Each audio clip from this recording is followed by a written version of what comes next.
Gilberto Ramirez takes on, I want to say, cruiserweight favorite. By favorite, I'm talking about fan favorite, among the hardcores at least, Cuban Yuniel Dorticos in a 12-round cruiserweight title bout this weekend. Dorticos has only got 2 defeats on his record. He's been around since forever, 39 years of age now. Those defeats being to Ramirez. He dropped a decision in that fight, and he was stopped earlier on in his career by Murat Gassiev. I think that was in the final round. Gassiev outboxed him for like 11 rounds and then stopped him in the final round. Dorticos is the opposite of a typical Cuban. He's very aggressive. He's not defensively astute. He's not safety first. He's a knockout puncher. He's got a knockout puncher's mentality. He's balls to the wall. I remember it might have been in the World Boxing Super Series when he fought, at the time, a very dangerous Russian called Dmitry Kudryashov.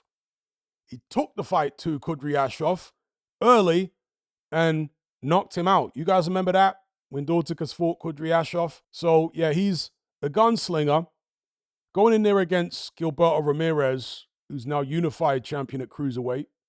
This will be on the undercard of Jake Paul versus Julio Cesar Chavez Jr. It's an interesting fight. If it was a prime Dorticos, I'd probably pick him to win, you know.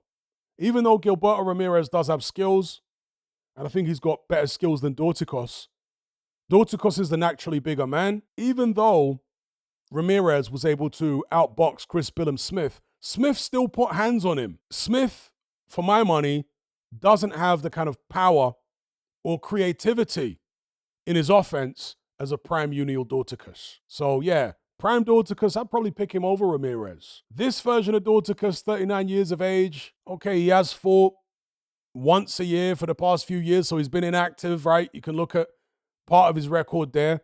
2018, fought Masternak, fought once in 2019, once in 2020, once in 2021, once in 2022.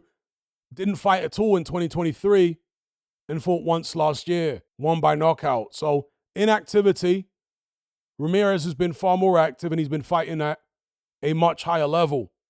Chris Smith, Gulamarian, Joe Smith Jr., Dimitri Bivol, whereas you look at Dorticos' opponents of late, it's not a who's who, it's a who's he, with the exception of the Ramirez fight back in 2020. And prior to that, he was fighting a good level of opposition. You know, the Tabitis and Masternak to the world are top 10 guys. So, I don't know, it's intriguing. One thing I'm expecting here, even if Gilberto Ramirez wins, and I give him the edge, given the age and inactivity of Dorticos, but one thing I'm expecting here is a very entertaining fight. The way the styles match up, Dorticos is going to go in there and try to take Ramirez's head off. Ramirez tends to throw a lot of shots. He's deceptive because he's not actually that fast, but he's got good timing. He's relatively accurate. He goes upstairs, downstairs, head and body. Ramirez has got good durability himself. So, and he's not a guy that's going to be able to stink the place out. He's not fast enough for that, Ramirez. He can outbox you, but you will be able to engage him.